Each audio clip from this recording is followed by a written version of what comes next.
So today we are going to talk about goods and service tax. आज की ये जो क्लास है ये आपको समझाने के लिए है कि गुड्स एंड सर्विस टैक्स क्या होते हैं। इसको हम शॉर्ट में कहते हैं जीएसटी। तो एज वी ऑल नो कि हमारी कंट्री में जो टैक्सेशन सिस्टम चलता है, टैक्सेशन सिस्टम वो दो तरीके का चलता है। एक होता है डायरेक्ट टैक्स और एक होता है इनडायरेक्ट टैक्स। तो दो तरीके का टैक्सेशन सिस्टम है। डायरेक्ट टैक्स वो होता है जिसका बर्डन हम दूसरों के ऊपर ट्रांसफर कर सकते हैं।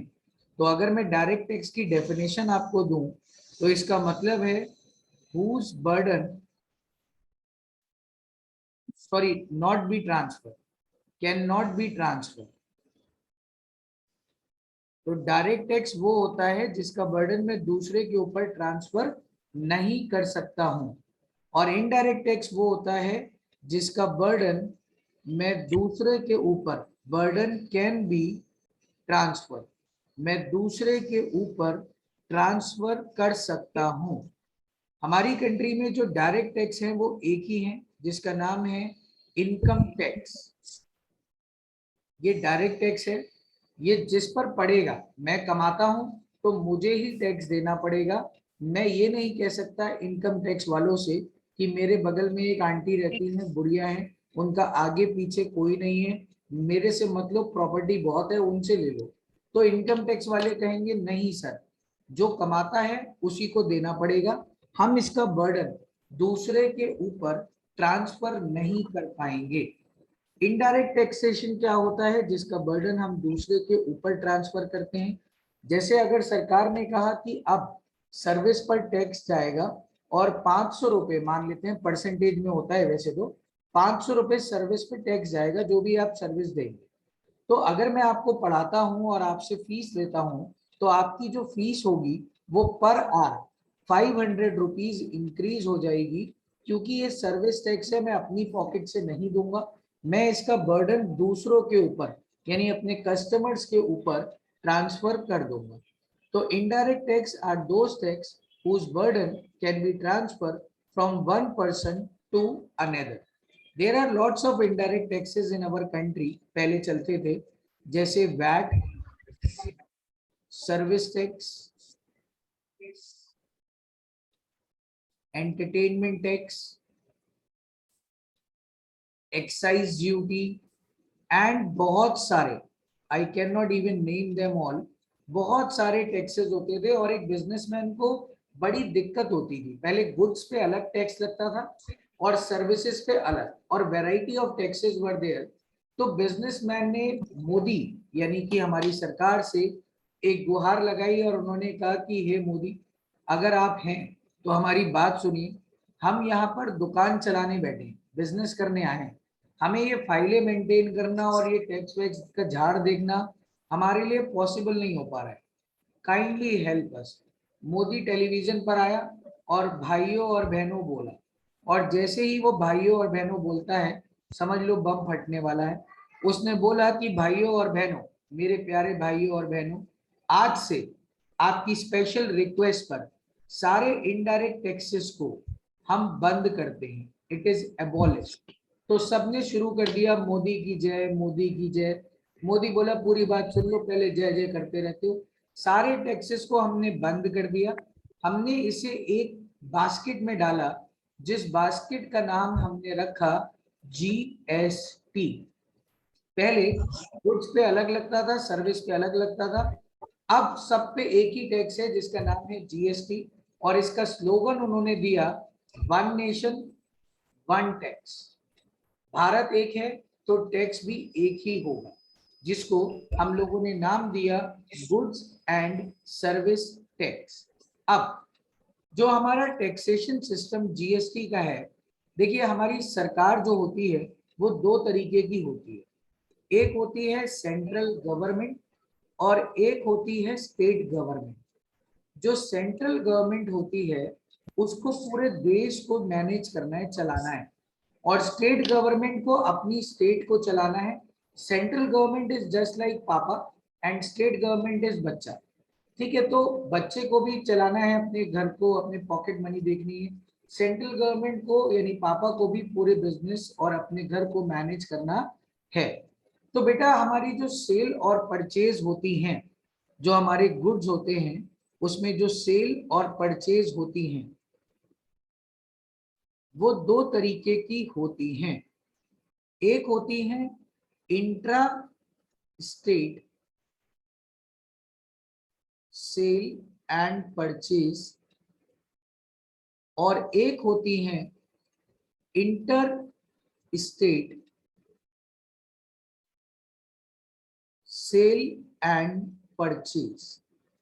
अगर मैं आपसे बात करता हूं इंट्रा स्टेट सेल और परचेज की, तो इंट्रा स्टेट सेल और परचेज का मतलब कि हम लोग जो गुड्स और सर्विसेज या गुड्स को बेच और खरीद रहे हैं वो विद इन द स्टेट कर रहे हैं। और इंटर का मतलब होता है आउटसाइड द स्टेट, खरीदना और बेचना, किसी एक स्टेट से खरीदा और दूसरे स्टेट में ले जाकर बेच दिया या दूसरी कंट्री में ले जाकर बेच दिया, उसे हम कहते हैं इंटर स्टेट सेल। अब फॉर एग्जांपल मैंने एक आगरा से सामान खरीदा, ये यूपी में है बेटा, और मैंने बरेली में इस सामान को बेच दिया, ये भी यूपी में ही है। तो इसको हम कहते हैं intra state sale and purchase. और इस पे जो टैक्स लगा वो 10% था, 10% टोटल टैक्स है। तो जो भी आपको टैक्स मिलता है, अब वो दो पार्ट्स में डिवाइड होगा, पापा भी टैक्स लेंगे और बच्चे भी टैक्स लेंगे। पापा जरूर लेंगे, पापा बड़े हैं, उनको मना मत कर देना, पापा बहुत मारते हैं। तो जो भी टैक्स होगा उसको दो टुकड़ों में बांट दिया जाएगा इक्वल पार्ट्स में, 5% और 5%। ये पहले 5% को हम बोलते हैं CGST और दूसरे 5% को हम कहते हैं SGST। CGST बोले तो central goods and service tax and SGST बोले तो state goods and service tax.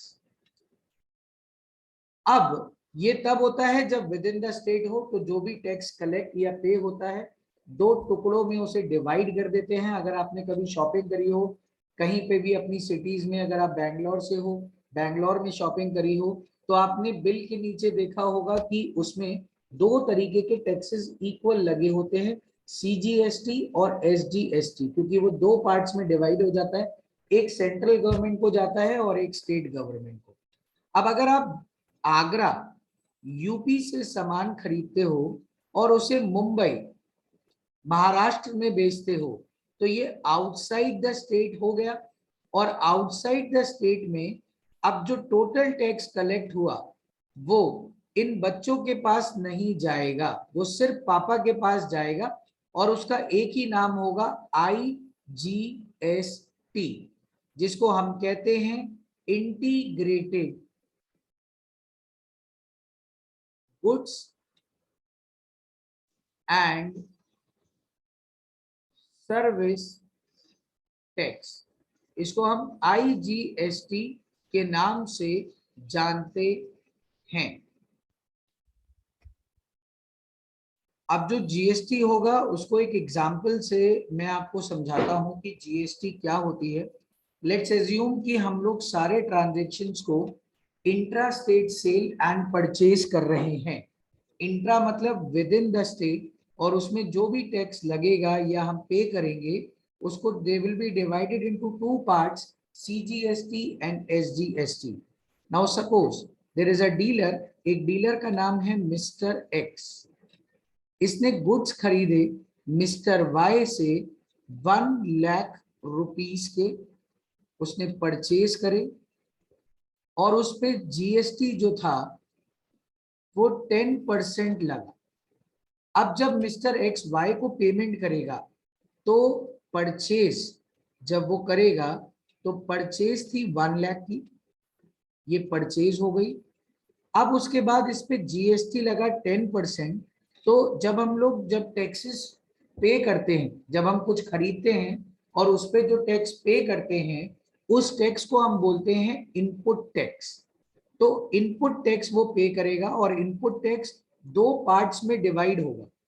एक होगा इनपुट सीजीएसटी और एक होगा input SGST, central goods and service tax, state goods and service tax. और इस 10 को दो पार्ट्स में डिवाइड करूंगा, 5 एंड 5। तो 1 लाख का 5% हो गया 5,000, और यहां पर भी 1 लाख का 5% हो गया 5,000। तो टोटल पेमेंट जो इसे वाई को करना है टोटल, वो आएगा 1,10,000। अब जब ये बारी आई देने की, तो मिस्टर एक्स ने रोना चालू करा और वो मोदी से बोला कि मोदी, तुम तो कहते थे अच्छे दिन आएंगे, अच्छे दिन आएंगे, अच्छे दिन आएंगे, ये क्या अच्छे दिन है? 1 लाख के सामान के बदले, गुड्स के बदले मुझे 1,10,000 पे करने पड़ रहे हैं, एंड यू वर सेइंग कि we will receive a good days, अच्छे दिन आएंगे। भाड़ में गए अच्छे दिन, मैं अगले साल से तुम्हें वोट नहीं दूंगा। तो मोदी आया, उसने आंसू पोछे, उसने बोला तुम बिल्कुल चिंता मत लो, पहले तो रो मत, मानता हूं ये तुम्हारे 10,000 रुपए अभी खर्चा हुआ है, टेंशन मत लो, इसको आगे जाके हम एडजस्ट कर देंगे। तो अगर आप लोगों का कोई जेब से पैसा चला जाए और मैं ये बोलता हूं कि मैं आगे जाके उसे एडजस्ट कर दूंगा, तो ये आपका अभी एक्सपेंस है ही नहीं, आप खर्चा मत मान लेना उसे, क्योंकि मैं आगे जाके उसे क्या करूंगा, एडजस्ट कर दूंगा। तो मेरा जो टोटल खर्चा इस समय हुआ इस क्वेश्चन में, वो सिर्फ 1 लाख हुआ। मानता हूं 10,000 रुपए और गए, लेकिन वो मेरा खर्चा नहीं है। मैं पढ़ा रहा हूं, आपने कहा कि सर मुझे 10,000 रुपए की अभी जरूरत है, मैं आपको बाद में पे कर दूंगा। मैंने आपको 10,000 रुपए ट्रांसफर कर दिए, लेकिन मेरा खर्चा नहीं है वो, मैं बाद में आपसे रिकवर कर लूंगा। So this 10,000 is not my expense. अब मैंने क्या करा, यानी कि एक्स ने क्या करा, वो उसे अपने बिजनेस में लाया और उस कॉस्ट में, कॉस्ट 1 लाख ही रहेगी, उस कॉस्ट में उसने 50,000 रुपए जोड़े और उसे सेल कर दिया विद इन द स्टेट। 1,50,000, इस पे भी टैक्स 10% है। जब हम गुड्स को बेचते हैं तो उस पे जो टैक्स कलेक्ट करते हैं उसको हम कहते हैं आउटपुट टैक्स। तो अब इसमें वो दो टैक्स कलेक्ट करेगा, आउटपुट सीजीएसटी 1,50,000 का 5%, 7,500, एंड आउटपुट एसजीएसटी 1,50,000 का 5%, अगेन 7,500।